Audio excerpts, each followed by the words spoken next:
Hello students, in the last class we have discussed about selectivity and the types of selectivity.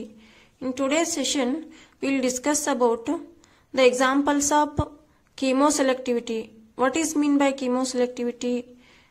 If the compound having more than one functional group, then one functional group will react, that is chemoselectivity. ಇಲ್ಲಿ 4 aminophenol compound consider ಮಾಡಿದ್ರಿ ಅಂದ್ರೆ if you treated this with the excess of acetic anhydride in toluene under 100 degree centigrade, if you replace it, you will get ester and amide functional group.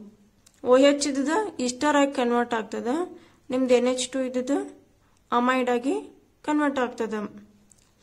ನೀವು paracetamol synthesis ಮಾಡಬೇಕಾದ್ರೆ paracetamol is a painkiller.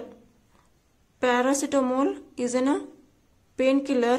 In synthesis ಮಾಡಬೇಕಂದ್ರೆ starting material 4 aminophenol ಬೇಕು ನಿಮಗೆ. 4 aminophenol ಗೆ 1 equivalent of acetic anhydride ಹಾಕಿದ್ರಿ ಅಂದ್ರೆ in presence of base pyridine, 1 equivalent of acetic anhydride if you added to this 4 aminophenol, out of these two functional group OH and NH2 only one functional group ಒಳಗ reaction ಆಗ್ತದ, either OH or NH2. ಈ case ಒಳಗಡೆ ಏನಾಗ್ತದ ಅಂದ್ರೆ NH2 ಗ reaction ಆಗ್ತದ. acetylation takes place at NH2. Why not OH? Because here oxygen having more electronegativity than nitrogen. ಅದಕ್ಕ nitrogen lone pair of electron easily available for the reaction, and this NH2 is more nucleophilic as compared to your OH. Therefore this amide, you will get amide at NH2 instead of ester. OH ಹೆಂಗದಲ್ಲ ಹಾಗ ಅದ, ಮತ್ತು ನಿಮ್ಮದು NH2 ಇದ್ದದ amide ಆಗಿ convert ಆಗ್ಯದ. Selectively this functional group will get amide and OH remains same as it is. Then you will get a paracetamol. It is a painkiller. ಅದೇ ನೀವು above ಏನಿಲ್ಲ product formation ಆಗಿತ್ತಲ್ಲ, ಇದನ್ನ ನೀವು ಹೈಡ್ರೋಲೈಸಿಸ್ ಮಾಡಿದ್ರಿ ಅಂದ್ರೆ ನಿಮಗೆ ವಾಪಸ್ ಪ್ಯಾರಾಸಿಟಮೋಲ್ ಸಿಗ್ತದ. One is amide functional group and one more is ester functional group. If you hydrolyze this under aqueous NaOH condition, and ester is more reactive than amide, therefore ester ಇದ್ದದ್ದು alcohol ಆಗಿ convert ಆಗ್ತದ, ಮತ್ತು amide ಹೆಂಗಿತ್ತಲ್ಲ ಹಂಗ ಐತಿ, same ಐತಿ. This is one more chemoselective reaction. This is one chemoselective reaction and this is one more chemoselective reaction, and you will get paracetamol as a product. If you consider next example, lithium borohydride selectively reduces ester in presence of acid. ಈ substrate ಒಳಗಡೆ ಒಂದು function group ಇಸ್ಟರ್ ಅದ, ಇನ್ನೊಂದು acid ಅದ. ಇದಕ್ಕೆ ನೀವು lithium ಬೋರೋಹೈಡ್ರೈಡ್ ಹಾಕಿದ್ರಿ ಅಂದ್ರೆ ನಿಮ್ದು ಆಸಿಡ್ ಫಂಕ್ಷನ್ ಗ್ರೂಪ್ ಏನದಲ್ಲ remains same as it is, and ester function group ಏನದಲ್ಲ ಅದು ಆಲ್ಕೋಹಾಲ್ ಆಗಿ ಕನ್ವರ್ಟ್ ಆಗ್ತದ. ಆಲ್ಕೋಹಾಲ್ ಆಗಿ ಕನ್ವರ್ಟ್ ಆಗ್ತದ upon treating with lithium borohydride. Because here lithium borohydride selectively reduces ester in presence of acid. ಇದಕ್ಕೆ ನಾವು ಸ್ವಲ್ಪ reagents ಬಗ್ಗೆ ಅಂಡರ್ಸ್ಟ್ಯಾಂಡ್ ಮಾಡ್ಕೋಬೇಕು. Before coming to this chemoselectivity and reactivity, all this we should know about reagents. Lithium borohydride ಅನ್ನ ಇದಕ್ಕೆ ಹಾಕಿದ್ರಿ ಅಂದ್ರೆ ಇಸ್ಟರ್ ಇದ್ದದ್ದು ನಿಮಗೆ ಆಲ್ಕೋಹಾಲ್ ಆಗಿ ಕನ್ವರ್ಟ್ ಆಗ್ತದ, ಮತ್ತು ನಿಮ್ದು ಆಸಿಡ್ ಏನದಲ್ಲ ಸೇಮ್ ರಿಯಾಕ್ಟೆಂಟ್ ಒಳಗಡೆ ಏನಿತ್ತಲ್ಲ ಅದೇ ಇರ್ತದ. This is chemoselectively reduces ester into alcohol. Therefore here lithium borohydride is a chemoselective reagent towards ester in presence of acid. Then if you consider an example of BH3 reduces acid in presence of ester. ಈ substrate ಒಳಗಡೆ ಒಂದು function group ಇಸ್ಟರ್ ಅದ, ಇನ್ನೊಂದು acid ಅದ. ಇದಕ್ಕೆ ನೀವು BH3 ಜೊತೆ treat ಮಾಡಿದ್ರಿ ಅಂತಂದ್ರೆ ನಿಮ್ದು ester same remains as it is as in the starting material and your acid group ಇದೇನಾಗ್ತದ ಆಲ್ಕೋಹಾಲ್ ಕನ್ವರ್ಟ್ ಆಗ್ತದ because BH3 reduces acid in presence of ester. BH3 selectively reduces acid in presence of ester. ಅದಕ್ಕೆ ನಿಮ್ದು acid ಇದ್ದದ alcohol ಆಗಿ reduce ಆಗ್ತದ ಮತ್ತು ಇಸ್ಟರ್ ಮೊದಲು ಹೆಂಗಿತ್ತಲ್ಲ ಹಂಗೈತಿ. It is also an chemoselective example.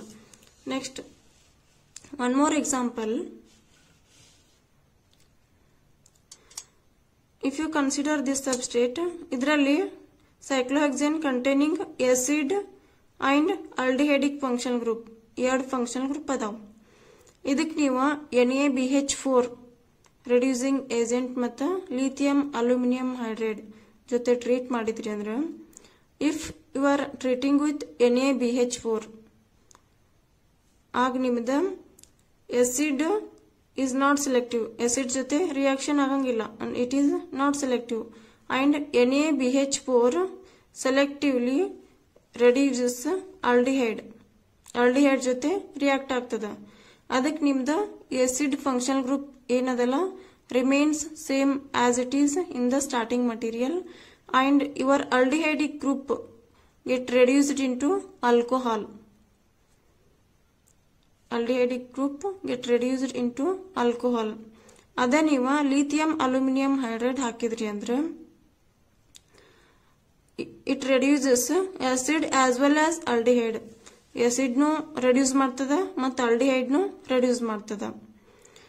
And you will get two alcoholic groups.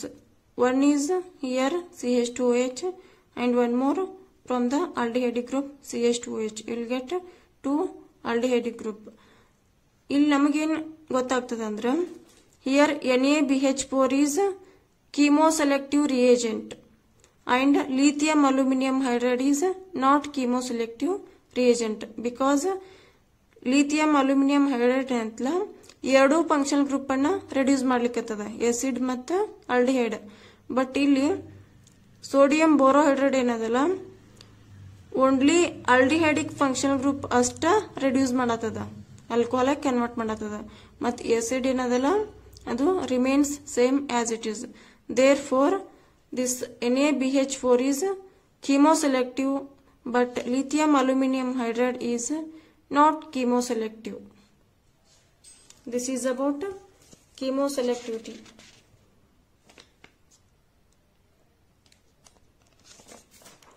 Next, we move towards regioselectivity. What is meant by regioselectivity? If a reaction is selective to only one direction,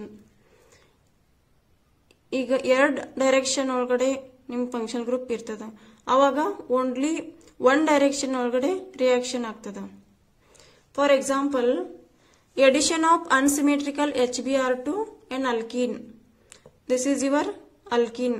alkene ತಗೊಂಡಿದ್ದಕ್ಕೆ HBr add ಮಾಡಿದ್ರಿ ಅಂದ್ರೆ ಅವಾಗ ನಿಮ್ಗೆ two product ಸಿಗ್ತಾವ. ಒಂದು ಈ direction ಒಳಗೆ Br add ಆಗ್ಲಿಕ್ಕತ್ತದ, ಇನ್ನೊಂದು ಈ ಡೈರೆಕ್ಷನ್ ಒಳಗೆ ಆಡ್ ಆಗ್ಲಿಕ್ಕತ್ತದ. ಅದಕ್ಕೆ ನಿಮ್ಗೆ A and B two products will get. ಇವೆರಡು ಹೆಂಗಿರ್ತಾವಂದ್ರ one is major and one is minor. This is according to Markovnikov's rule and anti-Markovnikov's rule. In detail mechanism next ಈ example ನೋಡೋಣ. If you consider this alkene in the second example, this is an alkene. If you add HCl to this and this is, you will get two products. Here also you will get two products. These two are called positional isomers. Positional isomers means similar to structural isomers. Structural isomers means same molecular formula but different structural molecular formula. Same molecular formula and different structural formula, that is called structural isomers. ಇವಕ್ಕೆ ನಾವೇನಂತೀವಿ ಅಂದ್ರೆ structural isomers ಅಂತೀವಿ. If U C the mechanism,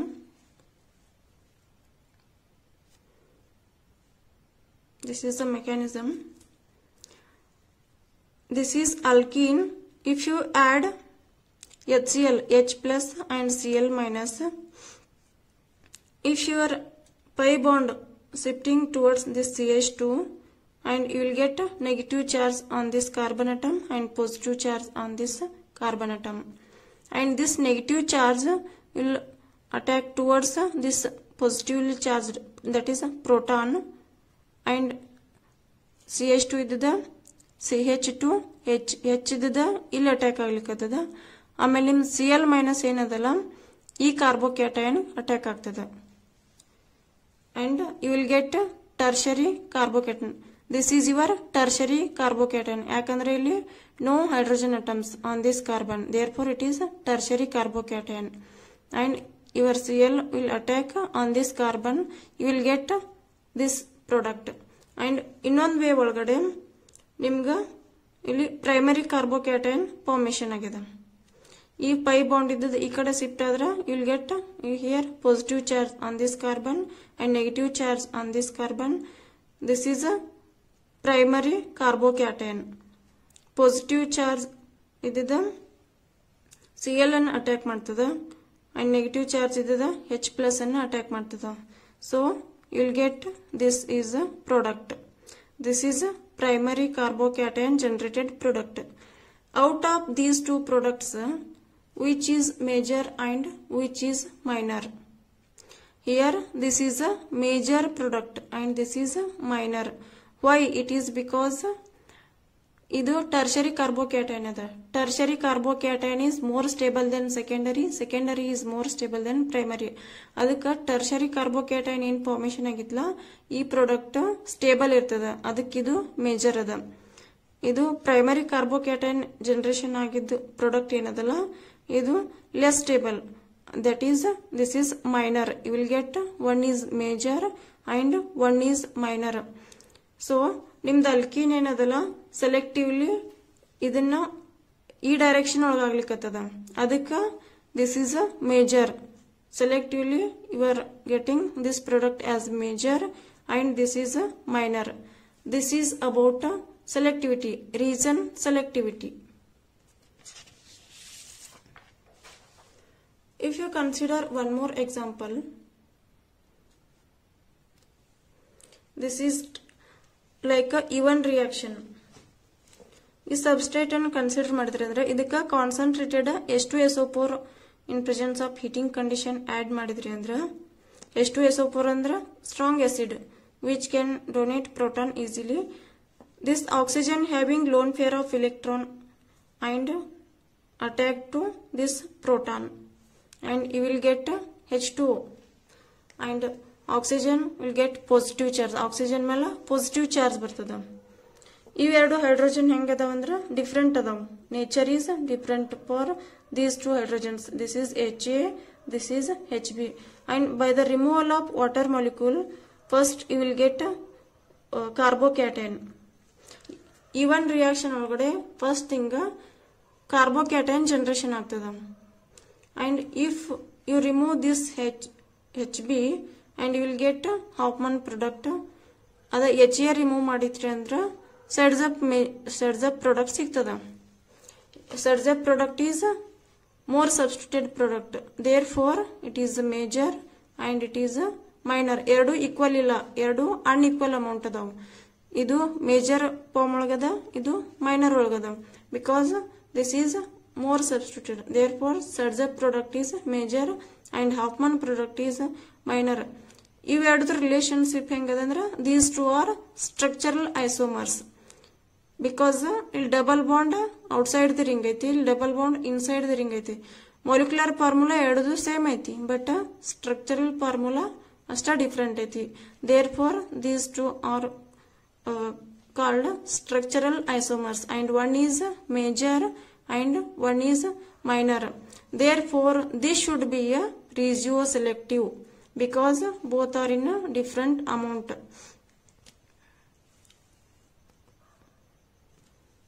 This is a note.